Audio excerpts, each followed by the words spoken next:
IT সেক্টরের একজন director স্তরের মানুষের আত্মহনন নিয়ে খুব হইচই চলছে। অনেকেই প্রশ্ন করছেন, না পাওয়া মানুষদের অবসাদ নিয়ে আমরা অনেকেই জানি, কিন্তু যিনি অনেক পেয়েছেন জীবনে তাকেও এই পথ বেছে নিতে হচ্ছে কেন? খুব সহজ উত্তর, সেটা হচ্ছে মানুষের প্রত্যাশা যদি নিয়ন্ত্রিত হয় তাহলে এরকম দুর্ভাগ্যজনক ঘটনা ঘটে না। সেটা যে কোনো কিছু, অনেকেরই ধারণা মেটেরিয়ালিস্টিক ওয়ার্ল্ডে পাওয়াটাই সব, তা তো নয়। অনেকে সম্পর্কজনিত জায়গাতেও অনেক বেশি প্রত্যাশা করেন।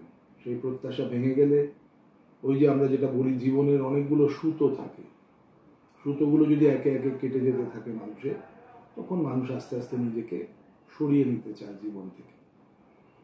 কাজে কনজিউমারিজম তার একটা মস্ত বড় কারণ।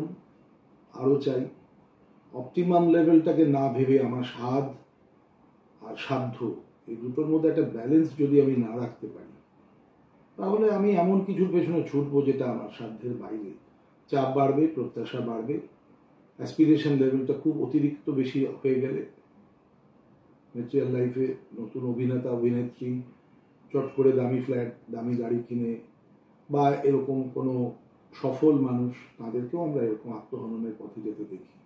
আসল কথা হচ্ছে প্রত্যাশার পারদটা যেন বেশি না চড়ে। আমাদের তো এখন সবকিছু fast life, fast food, cricket match 5 দিনের বদলে ছোট হয়ে একদিন হয়ে আরো এখন T20।